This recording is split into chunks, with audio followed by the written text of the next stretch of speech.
مَثَلُ الْجَنَّةِ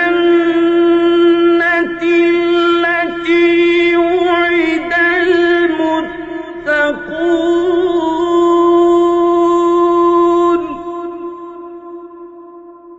فِيهَا أَنْهَارٌ مِّن مَّاءٍ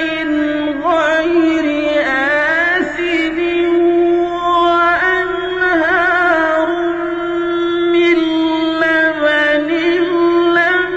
يَتَغَيَّرْ طَعْمُهُ